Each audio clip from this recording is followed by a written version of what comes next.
इसी का मफहूम ये बनेगा कि हुजूर आखिर है। कैसे आखिर है? जैसे अल्लाह ने उनको शान अदा की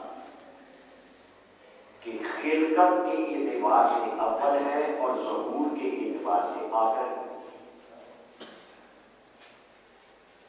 अल्लामा को कोट किए बगैर रह नहीं सकता। वो अल्लामा ने जो कहा, निगाहे इश्क व बस्ती में वही अव्वल वही आखिर, वो इसी आयत की मदद है। हकीमुल उम्मत, दानाए राज, फैलसुफे बशरे, आज के रसूल, ये सारे उनके कलाम की खूबियां हैं, उनकी शख्सियत के पहलू। कहते हैं निगाहे इश्क व बस्ती में वही अव्वल वही आखिर, वही कुरान वही फुरकान वही यासीन वही ताहा। ये ज़ात मुस्तफा सल्लल्लाहु अलैहि वसल्लम की। आज हम बैठे हैं मिलाद मनाने के लिए। एक तो इस रीत और रिवायत के बारे में, एक होते हैं अदब एहतराम वाले, इश्क मोहब्बत वाले, उनका अंदाज उनका ज़ाविया निगाह और होता है, और जो फलसफी मुजर्रद फलसफा मुंतर अकल इस रास्ते के ऊपर जो चलते हैं तो वो बाज़ औक़ात के वसवसों का शिकार होते हैं। मौलाना रूमी रहमतुल्लाह अलैह फरमाते हैं ऐसे फलसफियों के बारे में जो बड़े गाढ़े और पूरे फलसफे के अंदर बाज़ औक़ात जाते हैं और उस फलसफे की बुनियाद के ऊपर गुमराही की दलदलों के अंदर जाकर फंसते हैं, गुमराही के समुद्रों की गहराइयों के अंदर जाकर ऐसे डूबते हैं कि फिर वो उबर नहीं सकते। और रूमी ने इस बात को एक तमसील के जरिए बयान किया। वो फरमाते हैं पाए इस्तिदलालियां जो भी बवत, पाए जो भी सख्त बेतम की बवत, कि ये जो मुजर्रद फलसफे के जरिए से चलने वाले होते हैं, इनकी टांगे जो है वो लकड़ी की बनी हुई। आपने पूछा क्या मतलब? लकड़ी की टांगे, ये फलसफी और मंतकी में है, वो लकड़ी की टांगों का क्या मतलब? तो मौलाना रूमी फरमाते हैं कि एक है कुदरत ने अता की है आपको ये टांगे, छोटी मोटी ठोकर लगती है, बंदा चलते चलते फिसल जाता है, तो इन टांगों के अंदर कुदरत ने ऐसी लचक रखी है, ऐसी खासियतें रखी है कि छोटी मोटी ठोकर जो है वो बंदा उससे समझ आता है, गिरता नहीं। और अगर गिर भी जाए तो ना खासा फिसल गया या ठोकर लगी गिर गया और किसी ने धक्का दे दिया गिर गया, तो गिरने के बाद इन टांगों के अंदर ऐसी लचक और खूबी है, खासा है इसके अंदर कि वो फिर बंदा उठकर खड़ा हो जाता है। लेकिन जिसकी लकड़ी की टांगे हो तो मौलाना रूमी फरमाते हैं कि उसके अंदर लचक नहीं होती, वो कुछ हुई।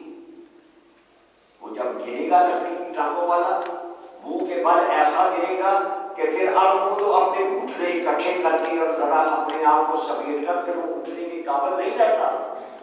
भाई चूंकि सख्त वेतन की बवाद, सिर्फ अकल और फलसफे की बुनियाद के ऊपर अगर चलोगे तो बात नहीं बनेगी। इसीलिए अल्लामा कहते हैं गुजर जा अक्ल से आगे, गुजर जा अक्ल से आगे कि ये नूर चिरागे राह है, मंजिल नहीं है। अकल के जरिए से तुम अगर मकाम मुस्तफा सल्लल्लाहु अलैहि वसल्लम को समझना चाहोगे, महज अकल के जरिए से तुम कभी नहीं समझ सकोगे। तो क्या करें? मकाम मुस्तफा सल्लल्लाहु अलैहि वसल्लम को जाने बगैर, माने बगैर, पहचाने बगैर तो ईमान नहीं मिलता। तो फिर क्या करें? तो अल्लामा ने जो दर्स दिया उसे सादा लफ्जों में मैं यूं बयान करता हूं। अल्लामा तो कहते हैं अकल कुर्बान को तो पेशे मुस्तफा, हजूर के मकाम की बारी आए तो सिर्फ अकल के जरिए समझने की कोशिश न करना, हजूर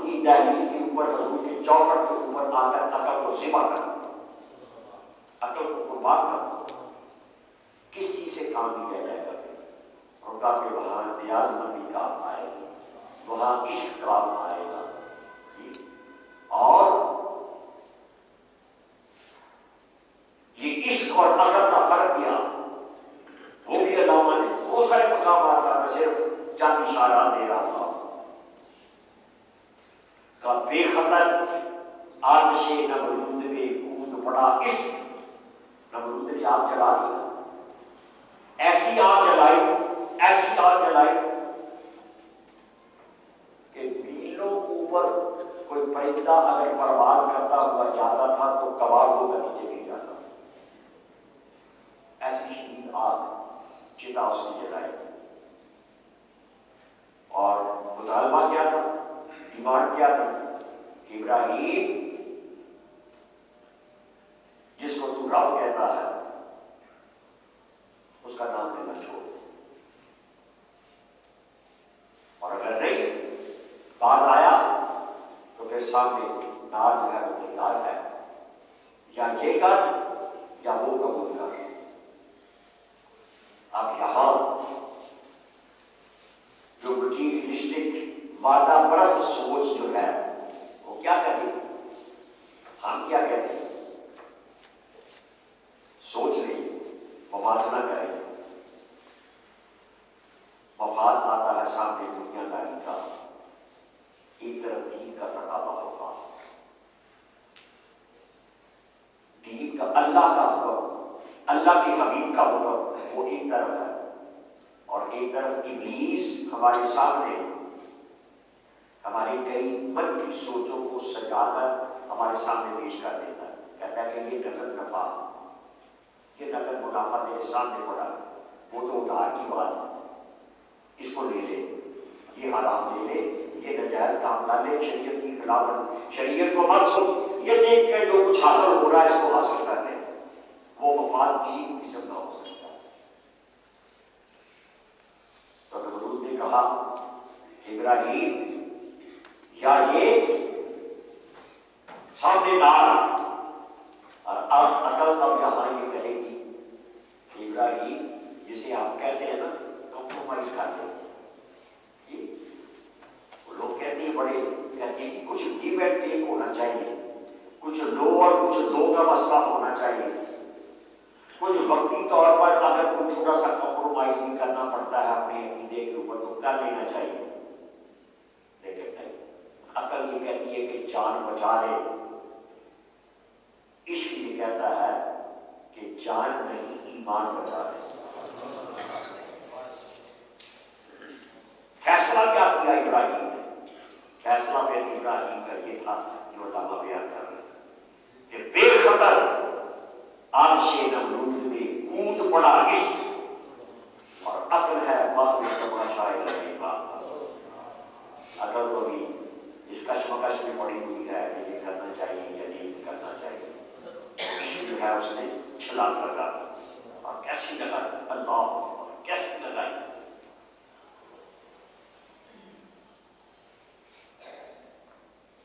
एक गोफन तैयार किया गया, एक आला है, देहाती माहौल के दोस्त जो हैं, लोग उनका देहाती माहौल की आगाही रखने वाले, वो ऐसे परिंदे जानवर जो फसलों को आकर उजाड़ते हैं, तो उनको भगाने के लिए किसान क्या करता है, दो रस्सियां और उसके आगे इतना सा कुछ छिक्का जो है वो लगा दिया जाता है, उसके अंदर कोई मिट्टी का ढेला, कोई रोड़ा उसके अंदर रख के ऐसे उसको घुमाया जाता है, और घुमाने के बाद एक सिरा रस्सी का छोड़ दिया जाए तो वो पुराख करके आवाज भी आएगी, और वो रोड़ा या वो पत्थर का छोटा टुकड़ा वो दूर जो है वहाँ जहाँ परिंदे वगैरह या कोई ये सेल या गीदड़ या कोई और इस तरह के जानवर, चाहे जमीन पर चलने वाले, चाहे वो आते हैं बीज वगैरह को खराब करने, वो बात करते हैं, उसको गोफन कहते हैं उर्दू में, पंजाबी हमारी जुबान में से गोभिया भी कहती है। वो बहुत बड़ा गोफन तैयार किया गया, तो करीब तो जाकर उसको धक्का नहीं दे सकते थे क्योंकि आग इतनी ज्यादा तेज, गोफन तैयार किया गया इब्राहिम खलीलुल्लाह को, अल्लाह के खलील को, ये इतना बड़ा मकाम दिया है कि ऐसे नहीं मिला। ये शहादत करे उल्फत में कदम रखना, लोग आसान समझते हैं मुसलमान होना, कभी ला इलाहा इल्लल्लाह मुसलमान है। बात समझाई जाए, अल्लाह और उसके रसूल का हुक्म बताया जाए, तो अपनी नफ्स अम्मारा की ख्वाहिशात के बुत जो है उनके सामने सजदा रेज़ होते हैं, अल्लाह और उसके रसूल का हुक्म नहीं मानते। हज़रत इब्राहीम अलैहिस्सलाम का इम्तिहान था, तो जब वो ओपन को ऐसे घुमाकर आपको छोड़ा गया है, जिस वक्त वो फिजा के अंदर जा रहे हैं उस आग की तरफ, उस वक्त जिब्राइल अमीन आते थे। ये जा रहे फिजा के अंदर, तो जिब्राइल अमीन की रफ्तार जो है वो भी देखे। अल्लाह अपनी मखलूक में से जिसको जितनी चाहे उतनी ताकत और सलाहियत जो है वो अता फरमा देता, फरमाता है ना। आप ये सोचेंगे कि बात तो ठीक है फिर बीमार की और ये हमारे हकीम साहब के अंदर को जा रहे हैं, नहीं, मजमून मेरा वही है, मजमून वही है। यहां भी रुक कर ये समझ लें, ये जिब्राइल अमीन कहा कि जाना इब्राहिम, मेरे खलील जो है उसको नमरूद ने ऐसे आग के अंदर फेंकने के लिए जाना और मेरी तरफ से सलाम कहो। और जो मुकालमा सुझाया गया वो जिब्राइल अमीन आकर मुकालमा करते हैं। जिब्राइल अमीन की रफ्तार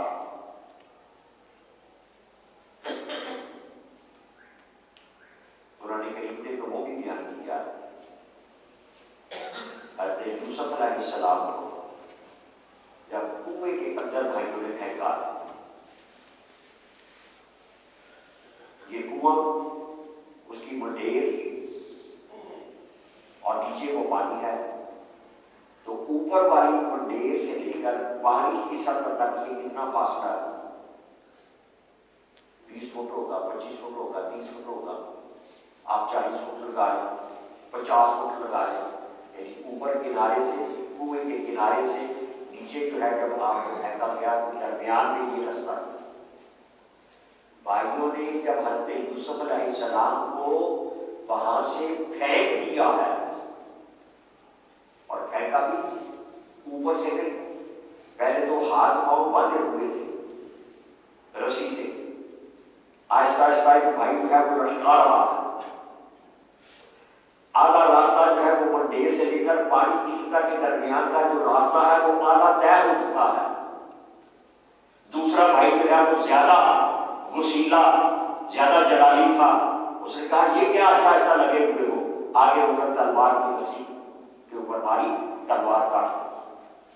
जब रस्सी कट गई तो रफ्तार तेजी से गिरेगी ना, तो यूसुफ अलैहिस्सलाम का बदन जो है वो नीचे गिरना। आधा रास्ता तो पहले तय हो चुका था, अब आधा बाकी रास्ता। उस वक्त रब ने फरमाया कि जाने इब्राहिम, यूसुफ बड़ा नाजुक है, उसको दाद पर सिदरातुल मुंतहा से चले, सिदरातुल मुंतहा से इब्राहिम, और बेशतर इसके कि यूसुफ अलैहिस्सलाम का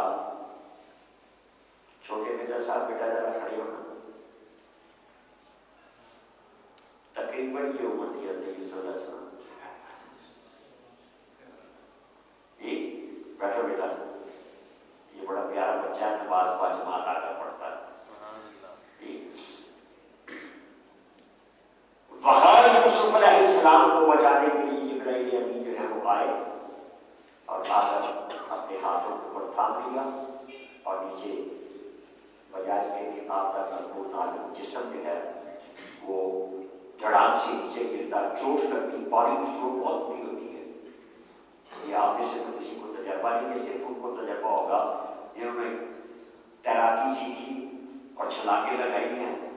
तो खास तौर पर कुआं सबसे ज्यादा मुश्किल तैराकी, अब ये पॉइंट वही समझ सकेंगे जो स्विमिंग जानते हो, सबसे ज्यादा मुश्किल तैराकी जो है वो कुएं के अंदर होती है, बहते पानी में नहीं, खुले पानी में नहीं, बल्कि जो कुआं है, क्योंकि वहां एक ही तकरीबन मकाम के ऊपर खड़े होकर आपने साइकिल करनी होती है, तो वो खासी थका देने वाली होती है। हज़रत यूसुफ अलैहिस्सलाम को जिब्राइल अमीन, अब महफिल मिलाद में ये जो मैं वाक़यात जिक्र कर रहा हूँ जिब्राइल अमीन की रफ्तार का, दोस्तों मैं आपको मकाम मुस्तफ़ा समझाना चाहता हूँ कि जिब्राइल हजूर का मकाम ये है कि जिब्राइल अमीन हजूर के गुलामों में से एक गुलाम, हजूर के गुलामों में से एक गुलाम। ये अर्शी गुलाम है, हम फर्शी गुलाम। अल्लाह करे कि हम हजूर के सच्चे गुलाम बन जाए।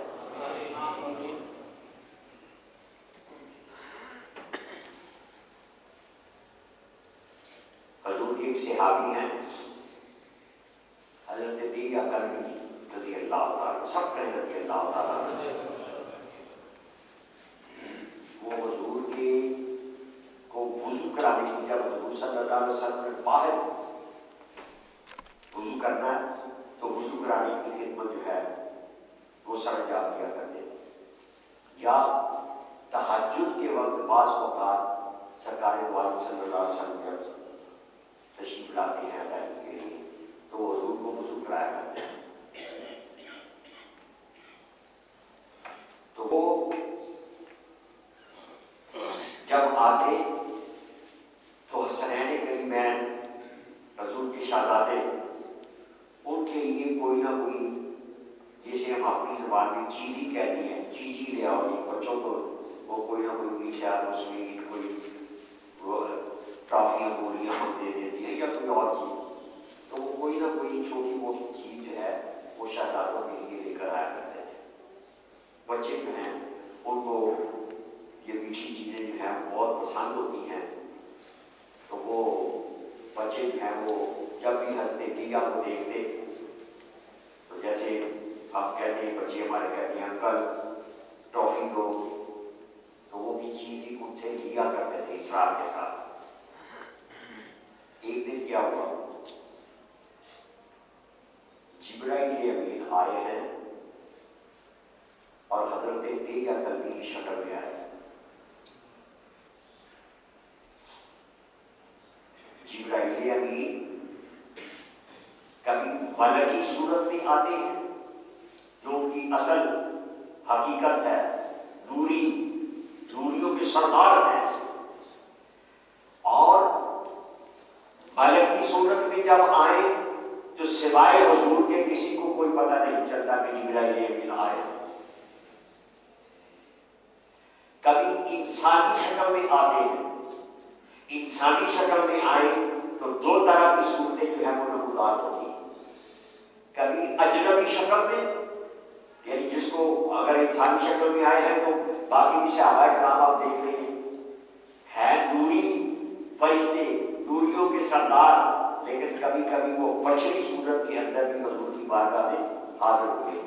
जब वो बशरी सूरत में आए तो दो सूरतें होती थी कि कभी अजनबी शक्ल में आए कि कोई नहीं जानता पहचानता, हुजूर को पता है कि ये कौन है, कहाँ से आए हैं, क्या लेने आए हैं, क्या देने आए हैं।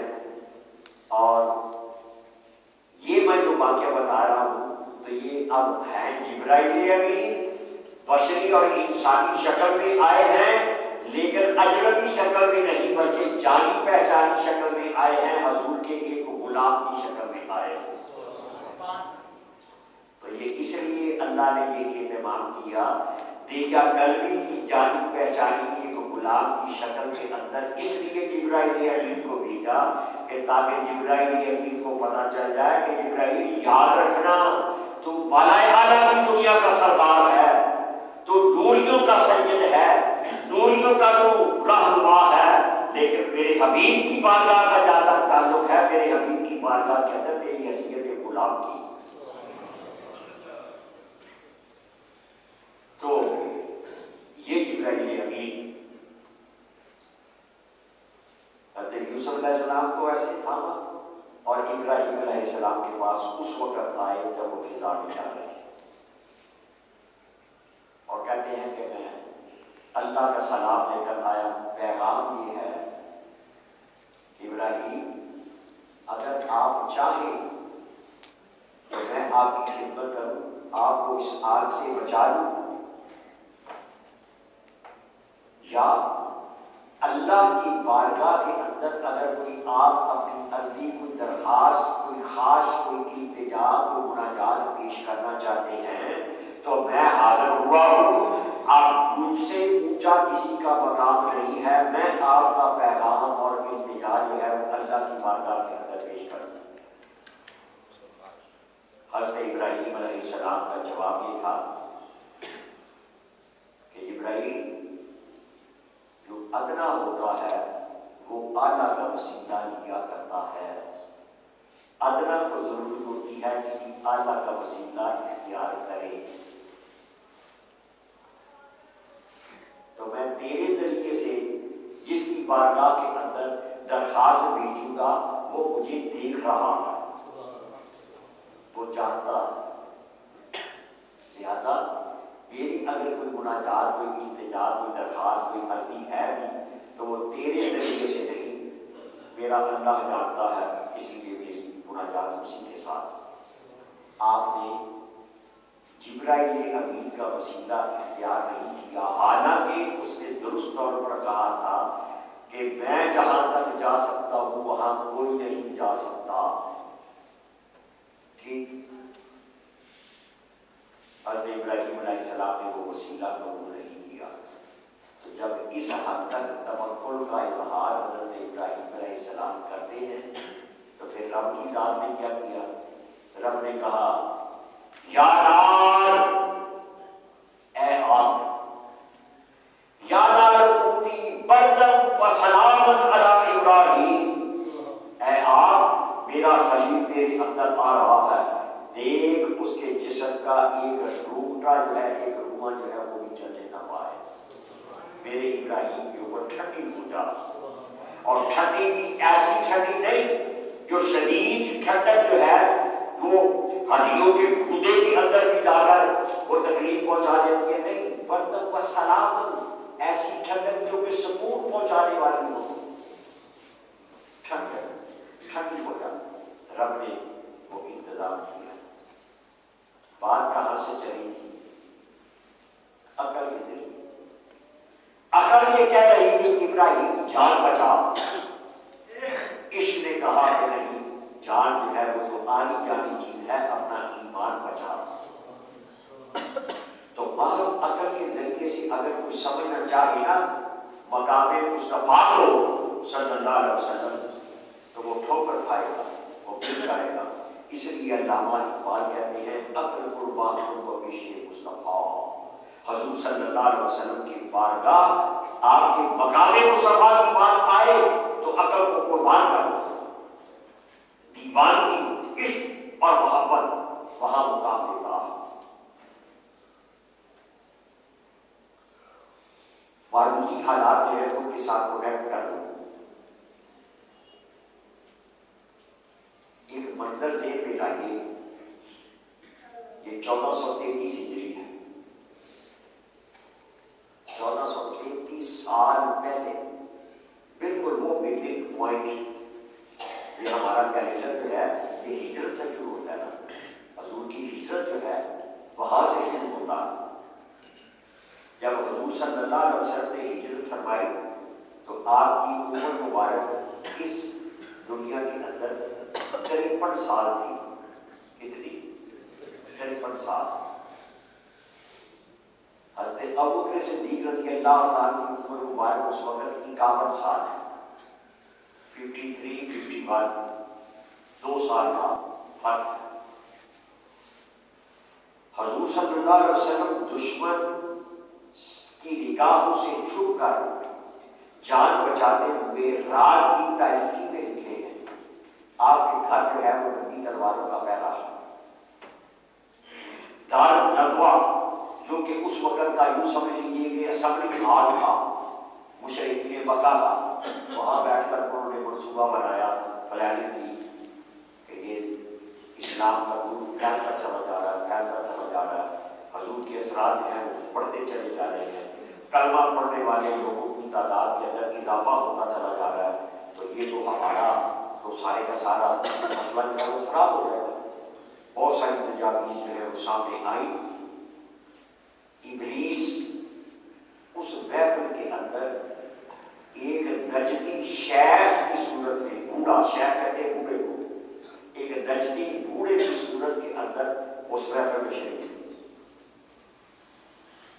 और किसी ने कहा कि किसी पागल ऊँट को लिया जाए और उसके पीछे नबी करीम सल्लल्लाहु अलैहि वसल्लम को बांध दिया जाए और वो ऊँट जो है उसको फिर खोल दिया जाए, दौड़ा दिया जाए, तो हुजूर माज़अल्लाह जख्मी होंगे पीछे के।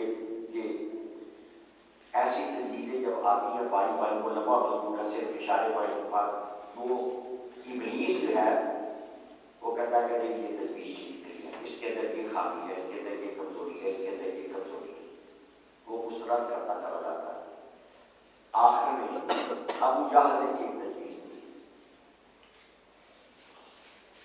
अबू जहल ने तजवीज़ दी कि हमारे जो हामी कबीले हैं, कबायली मुआशरा था, तो वो एक दूसरे के हलीफ बनते थे, मददगार बनते थे। और वो अगर उनको दुश्मन के साथ मुकाबले की सूरत पड़ती तो एक कबीला अपने हलीफों को पुकारा करता है, तो वो सब इकट्ठे होकर के दुश्मन का मुकाबला करते थे। उन्होंने कहा कि तमाम कबाइल के नौजवान मुंतखब किए जाएं और वो मुंतखब नौजवान जो है वो हजूर के घर के बाहर पहरा दें। हजूर तहज्जुद की अदायगी के लिए, इबादत के लिए जब खाना काबा में आते थे रात की तहज्जुद की वक्तारी में, तो उस वक्त भैया को पकड़ हमला आवर हो और हजूर को शहीद कर। ये इतने कबाइल के नौजवानों को इसलिए मुंतखब किया कि अगर बनु हाशिम हजूर के खून का इंतकाम भी लेना चाहेंगे तो किस किस कबीले से लेंगे। लिहाजा मुख्तलिफ मुंतखब नौजवान जो है वो हमला। इब्लीस ने कहा ये दुरुस्त है, ये मेरा भाई जो है अबू जहल उसको उसका नाम नहीं है, अबू जहल उसका नाम नहीं, नाम तो उसका है अमर इब्न हिशाम। अबू जहल का मतलब क्या है? अबू जहल का मतलब है सबसे बड़ा जाहिल, सर से लेकर पांव तक जहालत ही जहालत, मुजस्समा जहालत, पहले दर्जे का जिसे कहते हैं जाहिल। ये उसका नाम क्यों पड़ा? इसलिए उसका नाम पड़ा कि इस कायनात की सबसे बड़ी हकीकत जो है, हकीकत उज़्मा, वो तो ज़ाते मुस्तफ़ा है। तो जो ज़ाते मुस्तफ़ा की हकीकत को नहीं पहचान सका उससे बड़ा जाहिल और हो सकता। वो दुश्मनी का दावत करता था। तो हकीकत उज़्मा, हकीकत उला, हकीकत उलिया रब ने अपने हबीब सल्लल्लाहु अलैहि वसल्लम को बनाया। इब्लीस ने कहा कि मेरा ये भाई जो है जो कुछ कह रहा है ये दुरुस्त है। चुनांचे को पैरा दे रहे थे नौजवान नबी तलवारें लेकर हजूर की वो शहीद करने के लिए। हजूर उनके दरमियान में से निकले हैं और सूरह यासीन की आयात की तिलावत करते हुए निकले हैं। रब ने उनको ऐसा अंधा किया कि हजूर सल्लल्लाहु अलैहि वसल्लम गुजर गए, उनको पता नहीं चला। अब अपने सिद्दीक को साथ लिया मंजर में ये आपको दिखाना चाह रहा हूं। हजूर ने पहले ही रैकी की हुई थी, ये तय किया हुआ था आपने अपनी फरासत से और अल्लाह ताला की हिदायत की रोशनी में ये गारे सौर के अंदर जाकर ये मक्का मुकर्रमा से बाहर निकले। तो चंद दिनों के फासले के ऊपर ये गार जो है वो अब भी मौजूद है अपनी असली हालत के अंदर। हजूर ने उसका इंतखाब किया हुआ था, इंतखाब किया हुआ है। और हजूर सल्लल्लाहु अलैहि वसल्लम उस पहाड़ के ऊपर, वो चोटी के ऊपर जाकर गार 5430 फुट ऊंची वो चोटी थी। ऐसा कर मिलते गए ऐसी मैं भी चला गया, मेरे लिए बुढ़ापे से जोश आ गया। नहीं मैं गारे देगा तो गाने 100 बात करो। पहले जब भी जाते थे ना तो नीचे से देख कर आ जाते थे, हिम्मत नहीं पड़ती थी, लेकिन ये प्रयाग में क्या हूँ, मेरे बुढ़ापे में जोश आया, मैंने आका का नाम दिया, दूसरी पढ़ते हुए चढ़ गया 5430 फोटो जीते। बताने में ये लगा उसमें से एक जुज जो था वो नोटेबल है इस मौजूद के साथ करता है कि हजूर ने थोड़ी चढ़ाई चढ़ने के बाद अपने नारायण शरीफ जो थे वो उतार लिए। किस लिए उतार लिए? तदबीर उसकी फरासत ये थी कि हजूर के जूतों के निशानात जो है वो काफर पहचानते थे, तो हजूर ये नहीं चाहते थे कि वो पीछे अगर कोई ताल्लुक करता हुआ आए, खोज लगाता हुआ, सुराग निशानी करता हुआ आए, तो वो मेरे जूतों के निशानात जो है वो देखकर कहीं ऊपर ना आ जाए। सैयदना अबू बकर सिद्दीक रज़ी अल्लाह तआला ने लिखा कि हुजूर नंगे पांव पहाड़ के ऊपर चढ़ रहे हैं तो कैंकर और संगरेज़े जो है वो चुभ रहे हैं। तो अर्ज किया कि या रसूल अल्लाह सल्लल्लाहु अलैहि वसल्लम, आप मेरे कंधों पर तशरीफ लाए, मैं आपको कंधों में उठाकर गाने 100 की चोटी तक जाऊं। 51 साल बूढ़े 40 साल से आगे रज़ी अल्लाह तआला, ये इश्क के मज़ाहिर हैं। ये शहादत करे उल्फत में कदम रखना हम आशा समझते हैं मुसलमान होना। तो हज़रत अबू बकर सिद्दीक ने कंधों पर उठाया और चश्मे फलक में ये नज़ारा देखा कि 51 साल जानिसार जो है हजूर को कंधों पर उठाकर वो पहाड़ हजारों 5430 फुट ऊंची वहां है। वहां भी एक इफ्तिखार तो हजूर का था। हजूर ने कहा कि इस घर में हम ये छुप कर वक्त गुजारना है। अबू बकर सिद्दीक रज़ी अल्लाह तआला अन्हु कहते हैं, या रसूल अल्लाह खैर, आप पहले गार के अंदर गए, गार के अंदर जाकर मुझे अच्छी तरह साफ किया। साफ करने के बाद आपने देखा कि मुख्तलिफ सुराख है गार की दीवारों के अंदर। आपने अपनी चादर जो थी वो उतारी और उसके टुकड़े टुकड़े करके उन सुराखों को बंद करना शुरू कर दिया। क्यों? कि कोई मूसी ना निकल आए, कोई बिच्छू ना निकल आए, कोई सांप सपोलिया जो है वो ना निकल आए और हजूर सल्लल्लाहु अलैहि वसल्लम को तकलीफ ना पहुंचाए। इस ख्याल से सारी चादर जो थी वो खत्म हो गई, एक सुराख बाकी रह गया। ये मैं इश्क की बातें आपको समझा रहा हूँ। हज़रत अबू बकर सिद्दीक रज़ी अल्लाह तआला ने वो एक दीवार, जैसे कि मैं टीवी में आकर बैठा हूँ, यहाँ इस दीवार के साथ आपने अपनी कुर्स लगाई, अपने पाँव सीधे हुए और वो इतनी ही चौड़ी है कि आपके पाँव दूसरी दीवार को जाकर लगते हैं। उस सामने वाली दीवार में जो सुराख है, जो एक सुराख बाकी रह गया था, तो कहीं यहां से कोई चीज ना निकल आए, तो अबू बकर सिद्दीक रज़ी अल्लाह तआला अपने दाएं पांव का अंगूठा उस सुराख के अंदर दे देते। अब उनके इत्मीनान के मुताबिक जब जगह बन गई तो अब अर्ज किया कि या रसूल अल्लाह आप तशरीफ लाए। हज़ूर सल्लल्लाहु अलैहि वसल्लम तशरीफ लाते हैं और थकावट हो चुकी हुई थी, तो आपने वो जो हज़रत अबू बकर सिद्दीक अपनी टांगे ऐसे करके हज़ूर सल्लल्लाहु अलैहि वसल्लम ने आपकी जान मुबारक के ऊपर सर रखा और इधर पाँव करके आप और आप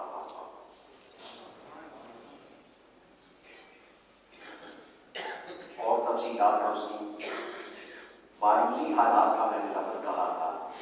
दोस्तों, इश्क वाले ने क्या किया, वो कार वाले उसको मस्ती के लिए तो अमीर है ना, सालार है तो इसको मस्ती की तो बातें वहां से शुरू होती है ना, बुनियाद तो उन आशिकों ने रखी है ना। हम तो बड़े खुश नसीब हो गए कि कुछ जर्रे है उस इश्क मोहब्बत की चिंगारियां हमें नसीब हो जाए, और इसीलिए ये महफिल जो है इनका इनेकाद होता। बास किसी का हर के सुनाना भी बहुत नहीं होता। तो वो आपने जिस जिस सुराख से कोई बिच्छू निकल सकता था, कोई संपोलिया निकल सकता था, उसे चाहे अपनी चादर ही फाड़ना पड़ी तो उसे बंद तो किया ना। क्या ना क्या चाहता हूं, तो आज हम जिन हालात के अंदर जिंदगी बसर कर रहे हैं, बड़े सांप, बड़े बिच्छू, बड़े संपोलिए, बड़े जहरीले मुख्तलिफ सुराखों से निकल रहे और निकले हुए। हम अगर मिलाद मुस्तफा सल्लल्लाहु अलैहि वसल्लम सिर्फ इस हद तक ही मनाते रहे ना कि रोशनियां कर ली, चटियां लगा ली, रियाज़ें पका ली, ये सब की सब चीजें जो हैं ये भी मज़ाहिर है, इनकी भी अपनी एक अहमियत है, ये इजहार होता है, ये तो रियाजमंदियां होती हैं, तरीके होते हैं हुज़ूर सल्लल्लाहु अलैहि वसल्लम के साथ, इनको बरकरार रहना चाहिए। लेकिन सिर्फ इन्हीं चीजों के ऊपर इत्तेफाक करती रह जाए तो हमने मिलाद मुस्तफा की अगर जो गायब है उसको समझा। वो तो शाह अब्दुल रहीम को हजरत से देख रज़ी अल्लाह तआला अन्हु वकुद्दस सिर्रुल अज़ीज़, वो हर साल महफिल मिलाद करते थे, कुछ न कुछ अपनी रियाजमंदी के मुताबिक जो भी तौफीक होती थी। एक साल कोई इतने पैसे पास नहीं है, वसाइल नहीं है, तो आप रियाज जो है वो तकसीम करना चाहते और कुछ नहीं सूझा तो भुने हुए चने जो हैं बस उनके ऊपर फातिहा शरीफ पढ़ी, सूरह इखलास पढ़ी, आयात पढ़ी, दुआ कर दी, गुरबा आयजा वगरबा दो साहबाब के अंदर वो भुने हुए चने तकसीम कर दी। शाह अब्दुल रहीम को हजरत से देख ली, रात को सोए और नसीबा जाग उठा,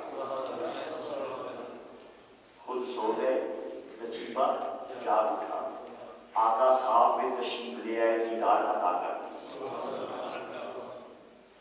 कहा कि अब्दुल रहीम तुम्हारे चने हमें मिल गए।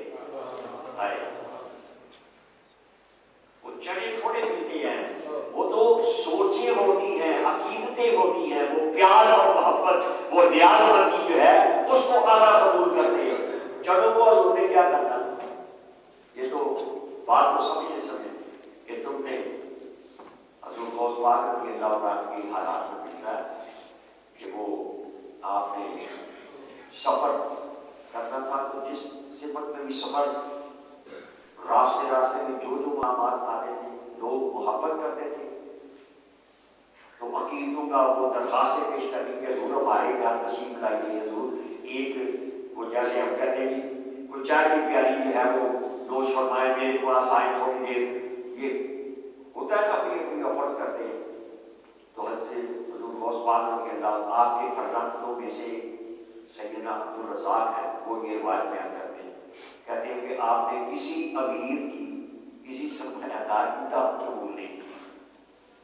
उस रास्ते वो बहुत बड़ी बस्ती थी, उसमें से गुजरते हुए सीधे गुजरते वो दरखास्तें कर रहे हैं, उमरा भी वो आप निकलते गए और बाहर दूर जंगल के अंदर जाकर जहाँ आबादी वगैरह खत्म हो गई है, तो वहाँ एक कुटिया नजर आई, तो आप वहाँ एक कुटिया पाई, तो उसे सलाम जाके किया, आगे भैया हम मुसाफिर हैं तो इधर थोड़ी देर रुक जाए। तो देखा कि शक्ल सूरत की कोई ऐसा वजाहत वाला चेहरा और नूरानी चेहरा, तो अर्ज किया कि आप बिस्मिल्लाह, आपने वहाँ डेरा लगा दिया। वहाँ डेरा लगाया तो पूछा कि कुछ कोई खाने पीने का कोई चीज है, मुसाफिर परदेसी हो। तो कहने लगी कि हमारे पास यहाँ इस वक्त तो एक सांड कहते हैं हमारी पंजाबी जबान में, वो बकरी जो दूध नहीं दे सकती, उसके थानों में से दूध खुश्क हो जाता है, उसको सांड बकरी कहते हैं। तो वो खड़ी है, तो बाकी मेरा एक शौहर है पूरा, वो बकरी लेकर उधर गया हुआ है, वो इस वक्त बनाने अपने दुकान कौन सी सांड बकरी को आज मेरा दूध जो है वो लगा ली। अब अल्लाह के वली ने डेरा लगाया और अब वो मखलूकात जो अपने नजराने पेश करना चाहते हैं वो उन्होंने वहाँ आकर नजरानों के ढेर लगाने शुरू कर दिए। और वो नजराने जो हैं वो भी कोई एक किस्म के नहीं थे, बल्कि उनके अंदर जानवर, कोई बकरी लेकर आ रहा है, कोई भैंस लेकर आ रहा है, कोई नकदी को गल्ला को जो भी किसी भी को अशरफियाँ लेकर आ रहा है। तो सारा सामान जो है वो इकट्ठा होता गया। उतनी देर में उसका वो शौहर भी आ गया। तो आपने वहाँ थोड़ी देर जो क्या फरमाया और वो सारा कुछ जो है उस जंगल वाली माई हुई को अता फरमा के आगे चले। अल्लाह के जो वली होते हैं वो बड़े करीब नवाज होते हैं। अल्लाह के वली जो होते हैं वो बड़े गरीब नवाज होते हैं, जालिम नहीं होते, कंजूस नहीं होते, वकील नहीं होते। जिक्र की बात आ गई हुजूर सल्लल्लाहु अलैहि वसल्लम की ये मारूजी हालात बात कर रहा हूँ कि सांप निकल चुके हैं, बिच्छू निकल चुके हैं और वो डस रहे हैं ऊपर को, और वो किसी एक रंग के अंदर नहीं है, पता नहीं कितने रंगों के अंदर। हम जब मुहाफले मिलाद मनाए तो इन जाहिरी मरासम के साथ साथ असल जो नबी करीम सल्लल्लाहु अलैहि वसल्लम की तालीमात है, हजूर की सीरत है, हजूर के मकाम को समझना और हजूर के निज़ाम को समझना। जब निज़ाम आप लोगों के सामने पेश करें तो अकल को इस्तेमाल करें, दलाइल में हजूर के निज़ाम रहमत को गैर मज़ाहिर के सामने भी आर्गू करें, दलाइल में और अकल इस्तेमाल करें। निज़ाम मुस्तफ़ा के लिए अकल को इस्तेमाल करें और मकाम मुस्तफ़ा की बात आए तो अकल को कुर्बान करें। ये जरूरत है इस अमल की। आखिरी अब बात सुन ले, दो चीजों को टारगेट किया हुआ है, आलमी इब्लीसी लातीबी इस्तिसानी और साम्राज्य कुव्वतों ने बतौर खास। नंबर एक कुरान को टारगेट किया हुआ है, नंबर दो साहिब कुरान सल्लल्लाहु अलैहि वसल्लम उनको टारगेट किया हुआ है। गैर क्या चाहते हैं? चाहते ये हैं कि ये लोग जो है मुसलमान कहलाने वाले, उन्होंने सही रीडिंग का न की है, जो एनालिसिस उन्होंने किया, जो रिसर्च की है, वो इस पॉइंट के मुताबिक भी उन्होंने सही रिसर्च की है। वो क्या कि ये अजीब लोग हैं, कितनी इनमें कसीर तादाद है, न नमाजें पढ़ते, न रोजे रखते, न और इस्लाम के दीगर आकाम की परवाह करते। लेकिन अजीब सी बात यह है कि जब इनके नबी के बारे में कोई गुस्ताखी का लफ्ज़ जो है वो कोई कह दे तो पता नहीं इनके अंदर कौन सी ऐसी हरारत पैदा होती कि ये कट बनने के लिए तैयार हो जाते। लिहाजा वो अल्लामा इकबाल ने कहा ना कि इब्लीस अपने चेहरे जानवरों को कहता है। इब्लीस की मजलिस शूरा के नाम से अल्लामा ने एक कलाम लिखा कभी, वो मुशीर बारी बारी उसके जो चतुरे हैं वो भी अपनी मालूमात पेश करते हैं। इब्लीस को देखिएगा, इब्लीस अपने चेहरों जानवरों को कहता है, वो फाका कश जो मौत से डरता नहीं जरा, रूहे मोहब्बत इसके बदन से निकाल दो। ये गरीब से गरीब आदमी, गुनहगार से गुनहगार, गाफिल से गाफिल, लेकिन जब आका मौला सल्लल्लाहु अलैहि वसल्लम की नामूस का मसला आए तो वो कट करने के लिए तैयार हो जाता है। एक तो उन्होंने ये टारगेट किया हुआ है कि इसके मुस्तफा जो है इनके सीनों से निकाल दिया। नंबर दो, कुरान के साथ जब तक इनका ताल्लुक बरकरार रहेगा, इस उम्मत को तमाम तर खराबियों के बावजूद, तमाम तर गफलतों के बावजूद इसको तबाह बर्बाद नहीं किया जा सकता। लिहाजा अब वो इस कोशिश में है कि कुरान के साथ इनका ताल्लुक तोड़ा जाए उम्मतियों का, और साहिब कुरान सल्लल्लाहु अलैहि वसल्लम के साथ जो इश्क व मोहब्बत का एक ताल्लुक है उसको बर्बाद कर दिया जाए। तो उन्होंने जो पॉलिसियां, अब आपको पता कि आपके निजाम तालीम से अब जड़ों से, बुनियादों से यहाँ से फर्क शुरू हो चुका है। अरबी जबान इख्तियारी मज़मून की हैसियत से 10वीं जमात तक हमारे निसाबों में शामिल थी। अब उसको खत्म कर दिया गया। अरबी जबान किसकी जबान? कमरे वाले आका की जबान। अरबी जबान कुरान की जबान, अरबी जबान कब्र के अंदर सवालात की जबान, अरबी जबान जन्नत की जबान। इसको आपके निसाब तालीम में से निकाल दिया गया। और इसके साथ पहले निसाब तालीम के अंदर ये था अरबिक लैंग्वेज। अब मैं लैंग्वेज की बात नहीं करता, बल्कि इस्लामियात के अंदर जो आपकी जो जिहाद की आयात थी, जो अहादीस थी, वो सारी की सारी निकाल दी। एक तो इधर से वो सांप सपोरी उन्होंने काम शुरू किया, और दूसरी तरफ कुरान ये निकाला जा रहा है, और दूसरी तरफ नबी करीम सल्लल्लाहु अलैहि वसल्लम की तालीमात। आपके टीवी चैनल्स वो कुछ से ज्यादा आप इधर जानते हैं, क्योंकि ज्यादा वक्त आप टीवी के ऊपर खर्च करते हैं। मेरे पास तो इतना वक्त नहीं होता। मैं अगर कभी टीवी के ऊपर बैठूंगी तो बस जेब के ऊपर बोझ आता है।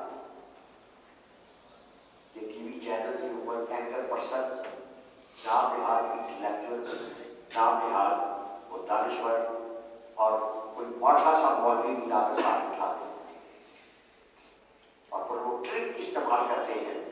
कोई ऐसा मौजूद है वसवसे पैदा करने के लिए। वसवसा वो सबसे खतरनाक हथियार है इब्लीस का और इब्लीसी कुव्वतों का। वसवसा किसे कहते हैं?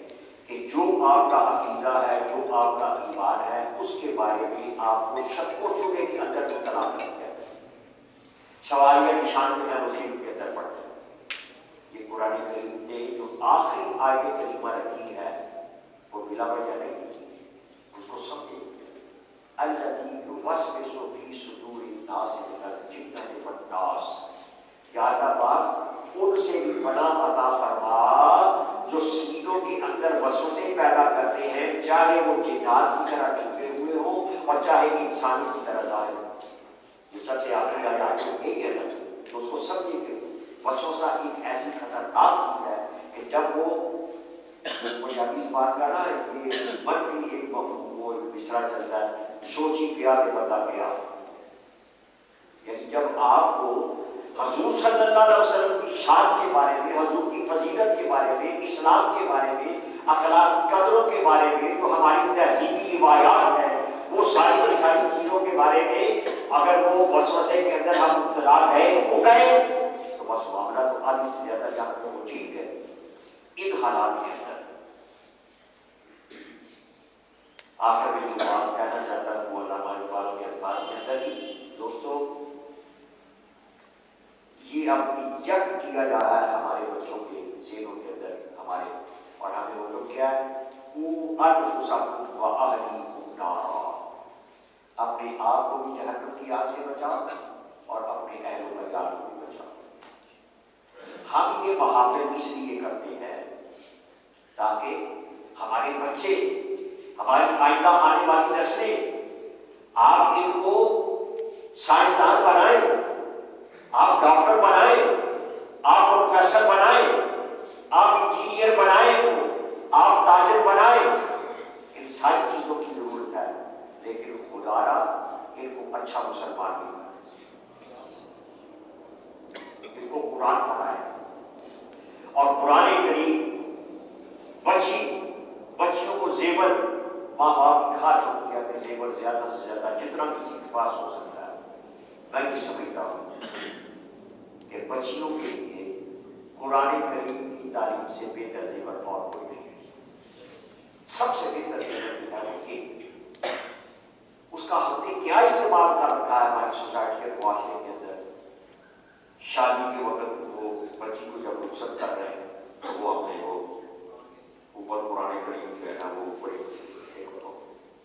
कीमती सा कोटे वाला दुपट्टा को से लिया और अजीज व करवाल कुरान करीम कैसे ये क्या कर रहे हैं? ये कुरान करीम की साए, कुरान करीम का ये इस्तेमाल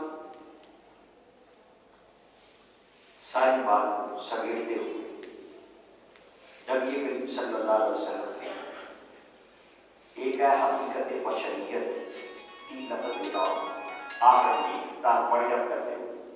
एक है नबी करीम सल्लल्लाहु अलैहि वसल्लम की हकीकत बशरी, एक है आपकी बशरियत, एक है आपकी कुरानियत,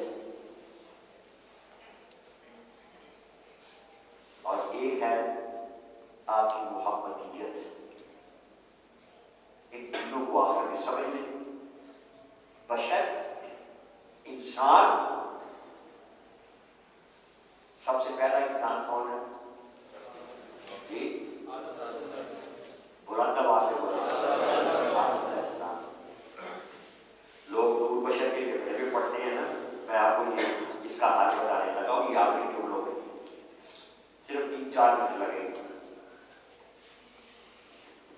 नबी करीम सल्लल्लाहु अलैहि वसल्लम इरशाद फरमाते हैं, कुन्तु नबिय्युन व आदम बैनल माए व तीन।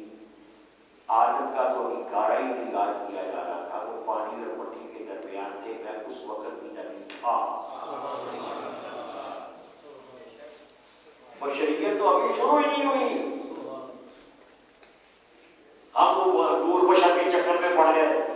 बशरियत अभी शुरू नहीं हुई, पहला इंसान अभी वजूद में नहीं आया। और हुजूर फरमाते हैं, कौन तो नबी आदम बैन माए व तीन, मैं तो आदम अभी पानी और मट्टी के दरमियान थे, मैं उस वक्त भी नबी था। ये तो है बशरियत। नूरानियत, नूरी मखलूक, फरिश्ते नूरी है ना, तो सारे नूरियों का सरदार कौन है? जिब्राइल अमीन, सारे नूरियों का सरदार। तो शब-ए मिराज क्या हुआ? सिदरतुल मुंतहा के ऊपर जब पहुंच गए तो अर्ज किया कि या रसूल अल्लाह, बस इससे आगे नहीं जा सकते। जो जिब्राइल अमीन ने हुजूर से कहा, शेख सादी ने अपने अल्फाज में शेर में उसे बयान किया कि जिब्राइल अमीन अर्ज करते हैं, अगर यकसरे हुए बर्तर पर या रसूल अल्लाह, एक बाल बराबर भी अगर इससे ऊपर जाओ, अगर यकसरे हुए बर्तर परम फरोगे तजल्ला व सोजल परम, या रसूल अल्लाह एक बाल बराबर भी इससे आगे अगर मैं जाऊं तो मुझे अल्लाह की तजल्लियात है वो जलाकर राख कर देंगे। हुजूर मेरे मकाम की यहाँ इंतहा हो गई, मैं इससे आगे नहीं जा सकता, नहीं जा सकता।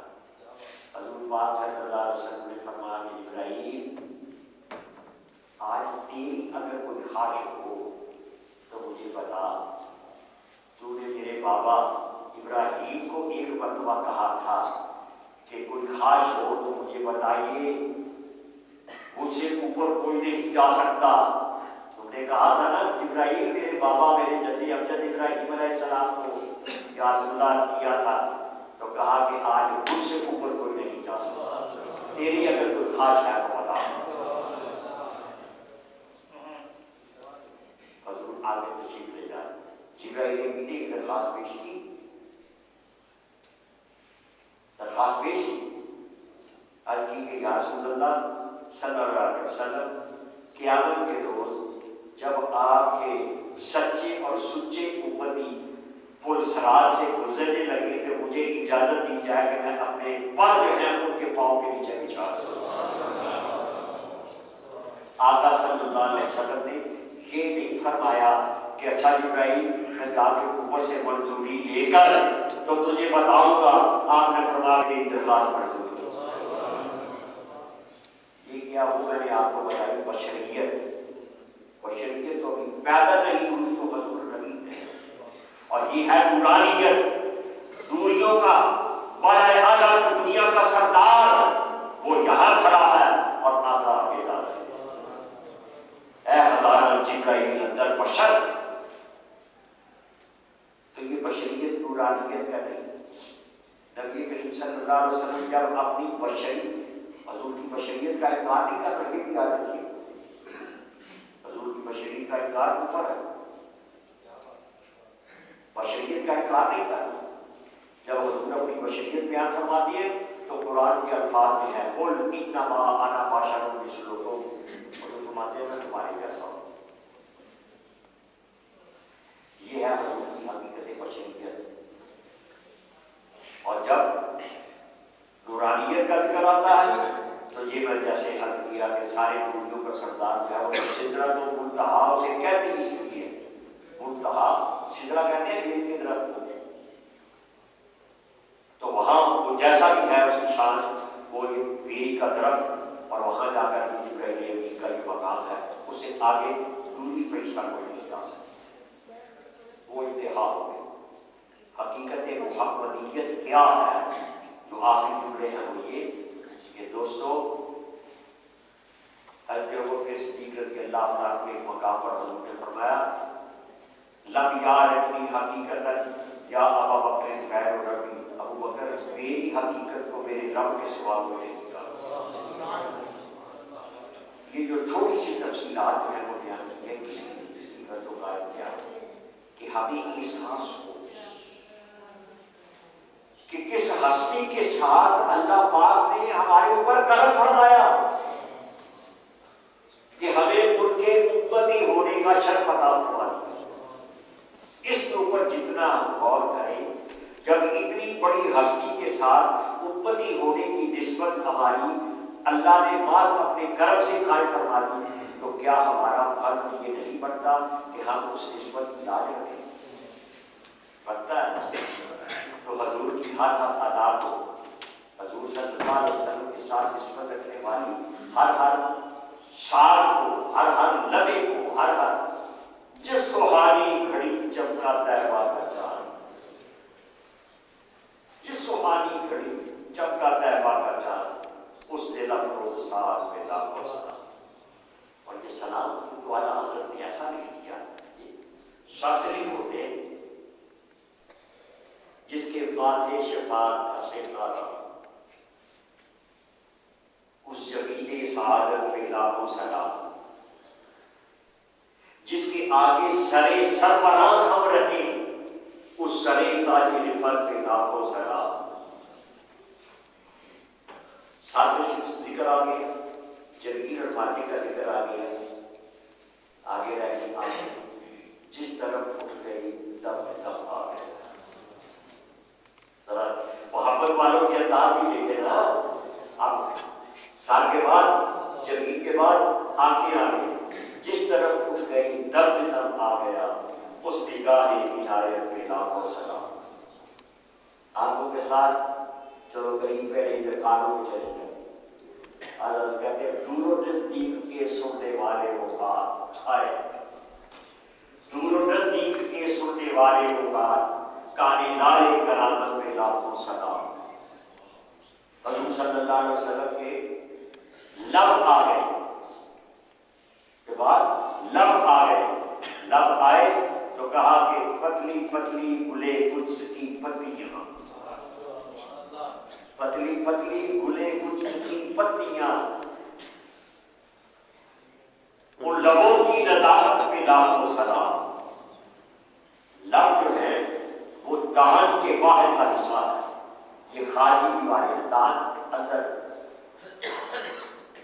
वो दान जिसकी हर बात वही खुदा,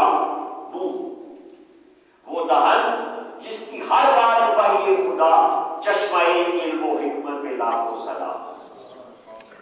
अब दान के अंदर है ज़बान, वो ज़बान जिसको सब कुल की कुंजी कही। क्या मतलब है इसका?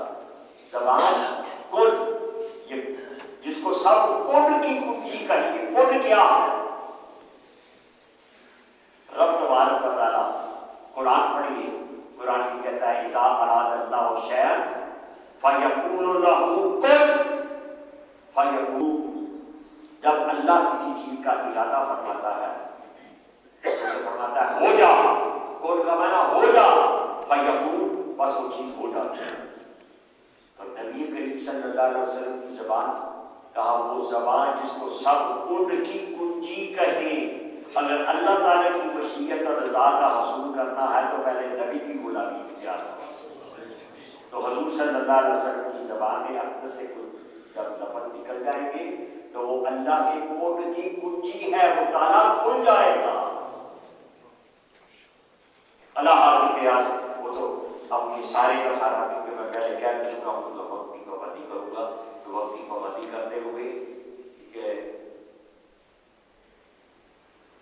से मुझे मौत याद है, खाई कुरान खा के गुजर की कसम। अल्लाह अकबर। हजूर सल्लल्लाहु अलैहि वसल्लम, ये कुरान की आयत की तर्जमी है, आयात की तर्जमी है सारे के सारे। अगर आप सुनने के लिए तैयार हो तो मैं हर शेर का कुरान करीम से आपको हवाला निकाल कर तालिब इल्म कुरान का फरमाता है, ला मुझसे वो बिहाजल बलद, मुझे शहर की कसम, शहर मक्का की कसम, या अल्लाह क्यों कसम, तेरा घर है सबसे बड़ा यहाँ काबतुल्लाह। उनका कि मक्के की अजमतों में काबतुल्लाह का होना ये बहुत बड़ी अजमत है, लेकिन मैं जो इस वक्त कसम उठा रहा हूँ वो काबे की वजह से नहीं। अच्छा, तो याद फिर तुम आगे ज़मज़म की वजह से कसम उठा रहा है। कहा कि काबे के मुतबर्रक होने में, बाअज़मत होने में आगे ज़मज़म का भी दखल है, वो भी मेरी कुदरतों का चश्मा है जो ज़हूर उठता हुआ और मेरे के नबी के कदमों की एड़ियों की ज़रब से वो ज़ाहिर हुआ।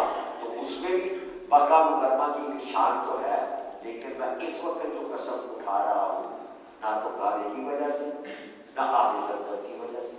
अच्छा, तो बोला फिर वो मकामे इब्राहिम जो है जिसका पूरे कुरान के अंदर कहा वत्तखिज़ू मकामे इब्राहिम मुसल्ला, वो तवाफ करने वालों तुमने तवाफ कर लिए, अब वो मकामे इब्राहिम मेरे इब्राहिम के कदमों पे जहां निशान लगे हुए हैं वहां जाकर भी कुछ नफल करो, मेरी इबादत करो। इबादत मेरी होगी और ताज़ीम मेरे महबूब बंदे की होगी। उसके कदमों के करीब जाकर उधर जाकर तवाफ तो तुमने कर लिया, उधर जाकर इबादत करो। कोई कोठे को बकरा होना